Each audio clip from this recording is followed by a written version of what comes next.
Lorsque la plupart des gens imaginent la chute de Rome, ils pensent à des barbares hurlant aux portes, à des légions brisées et à des empereurs empoisonnés s'effondrant à côté de fontaines en marbre. Mais les empires meurent rarement d'un seul coup. Ils s'érodent de l'intérieur, lentement, silencieusement, jusqu'à ce que le centre ne puisse plus tenir. Et le poison qui s'infiltre le plus profondément est presque toujours l'argent. Rome n'a pas disparu uniquement à cause des invasions ou de la corruption. Elle s'est effondrée parce que sa monnaie a perdu toute valeur.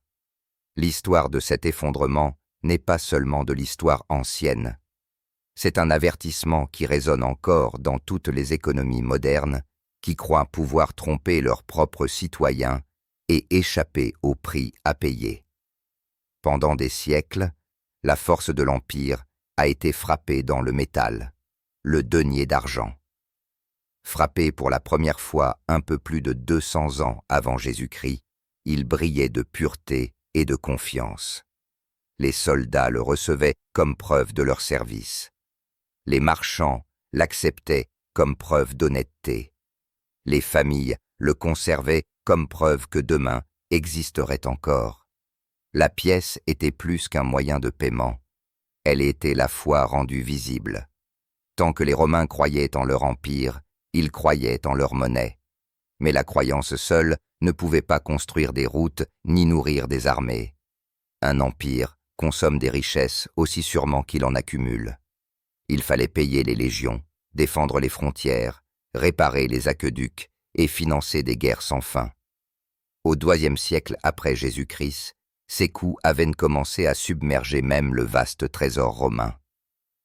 Les empereurs ont donc eu recours à une vieille astuce dangereuse, la dépréciation. Au lieu d'augmenter les impôts, ce qui aurait provoqué une rébellion, ils ont discrètement dilué la teneur en argent du denier. Un petit changement au début. Sous Auguste, à l'aube de l'Empire, la monnaie était presque entièrement en argent pur. 200 ans plus tard, sous le règne de Caracalla, son cœur était à moitié en bronze. Au milieu du XIIIe siècle, sous Galien, à peine une pièce sur 20 était en argent véritable. Le reste n'était que faux semblants et illusions. Les gens s'en sont aperçus. Comme toujours, le poids semblait incorrect, l'éclat trop brillant. Les commerçants exigeaient plus de pièces pour les mêmes marchandises. Les prix ont augmenté non pas parce que la cupidité avait grandi, mais parce que la confiance avait diminué. Une mesure de blé qui coûtait autrefois un seul denier en exigeait bientôt plusieurs poignées. Les soldats exigeaient des salaires plus élevés. Les marchands refusaient les pièces dépréciées et les villageois revenaient au troc. Le commerce, qui était le moteur de l'Empire, a commencé à s'engorger. Les empereurs réagirent en continuant sur la même voie. Chaque nouveau souverain espérait que la quantité masquerait la perte de qualité. Mais l'inflation se nourrit du déni. Plus il frappait de pièces, moins chacune d'elles avait de valeur. Rome entra dans une spirale que les historiens appelèrent plus tard la crise du IIIe siècle. Entre les années 235 et 284 après Jésus-Christ, le chaos régna. Les épidémies décimèrent la population. Les guerres civiles déchirèrent les provinces. Les empereurs se succédaient à un rythme plus rapide que celui auquel on pouvait sculpter leur statue. Derrière ce spectacle se cachait un trésor vide et une monnaie sans valeur. Les agriculteurs abandonnèrent leurs champs plutôt que de payer des impôts dans une monnaie dévaluée. Les routes commerciales s'effondrèrent. Les marchés se turnent. Le gouvernement tenta des mesures désespérées. Contrôle des prix, travail forcé, production obligatoire, mais le mal venait de la monnaie elle-même. Lorsque la valeur disparaît, la loi ne peut la ressusciter. Un empereur, Dioclétien, tenta d'enrayer la chute libre. Au début du IVe siècle, il promulgua l'édit sur les prix maximums, fixant le coût de plus d'1 millier de biens, du blé au salaire, sous peine de mort. Mais on ne peut imposer les prix lorsque la confiance a déjà disparu. Les marchés passèrent dans la clandestinité, une économie souterraine prospérant là où l'économie officielle s'était effondrée. La leçon fut brutale et simple. Un décret ne peut réparer une monnaie brisée.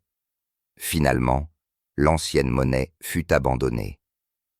Vers 312 après Jésus-Christ, Constantin le Grand introduisit le solidus, une pièce d'or d'une pureté constante.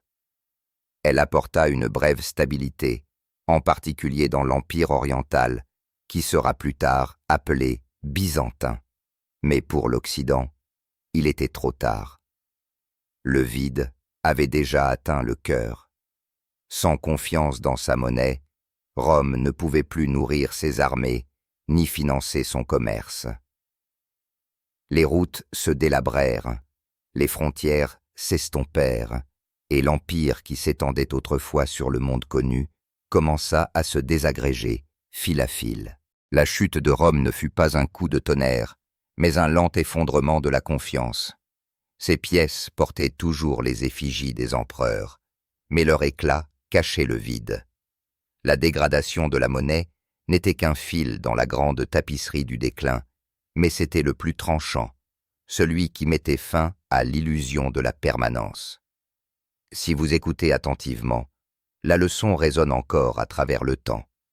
Lorsque l'argent perd sa valeur, tout ce qui repose sur lui, les lois, les armées, les empires, suit rapidement. Les siècles ont passé, mais le schéma n'a jamais disparu. Tous les empires qui pensaient pouvoir tromper l'arithmétique ont fini par connaître le même sort. Après la Grande Guerre au début du XXe siècle, l'Allemagne a dû faire face à des réparations qu'elle ne pouvait jamais vraiment payer. Le gouvernement s'est tourné vers le papier, imprimant des milliards de marques, convaincu qu'il pouvait effacer la dette avec de l'encre. À l'automne 1923, une miche de pain coûtait plus de 200 milliards de marques. Les familles transportaient leurs salaires à la maison dans des brouettes. Les pensions se sont évaporées du jour au lendemain. Les billets de banque, qui autrefois étaient un synonyme de sécurité, sont devenus des bouts de papier colorés flottant au vent. L'inflation n'a pas seulement détruit les économies, elle a détruit la confiance. Lorsque l'argent perd toute valeur, le chaos s'installe pour combler le vide. C'est dans ce vide que l'extrémisme a trouvé sa voie. Le chemin qui mène de l'hyperinflation à la dictature n'était pas long. Il était pavé de papier sans valeur. Rome avait vu l'argent disparaître de ses pièces. L'Allemagne a vu la confiance disparaître de sa société. Des décennies plus tard, un autre écho a retenti plus au sud. Au début des années 2000, le Zimbabwe a répété le vieux rituel du déni. Confrontés à la baisse des récoltes et à l'augmentation de la dette, ses dirigeants ont imprimé de l'argent plus vite que les cultures ne pouvaient pousser. En 2008, les prix doublaient chaque jour. Une tasse de café coûtait plus cher le matin qu'à midi.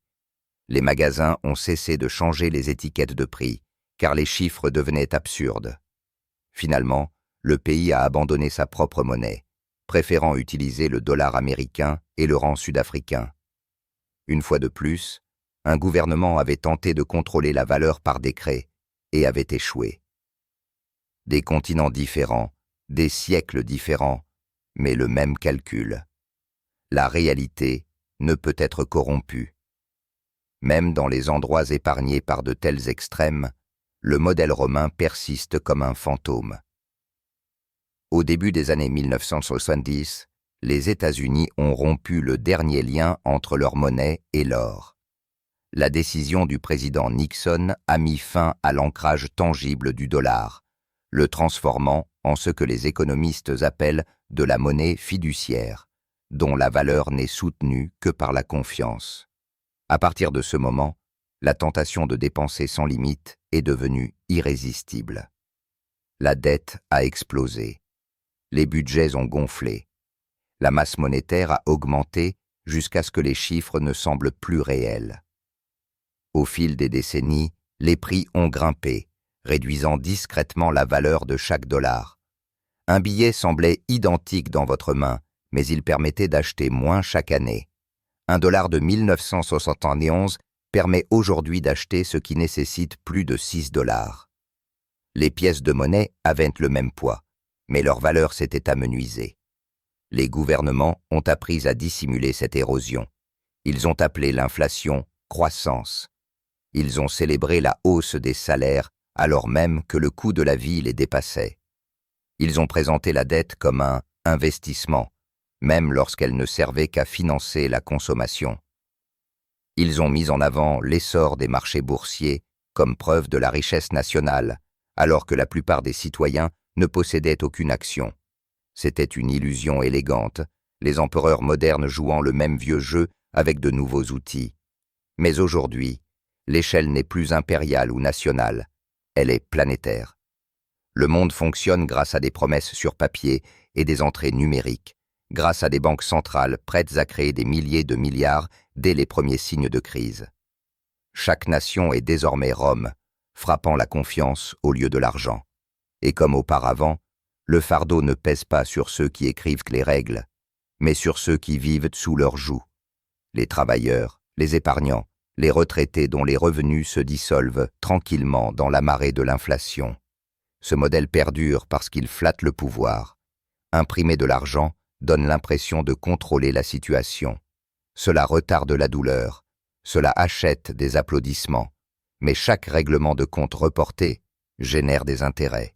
Les dirigeants de Rome l'ont appris lorsque leur argent s'est transformé en poussière.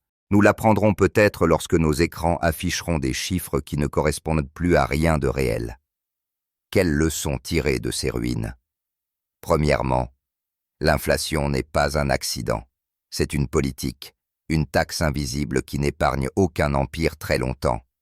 Deuxièmement, la richesse réelle n'est jamais du papier. C'est ce qui reste de valeur lorsque le papier brûle. La terre, les compétences, les outils, les entreprises qui produisent, et pas seulement des promesses. Et troisièmement, la stabilité n'est jamais garantie. Les Romains du 1er siècle auraient ri à l'idée que leurs pièces puissent perdre toute valeur.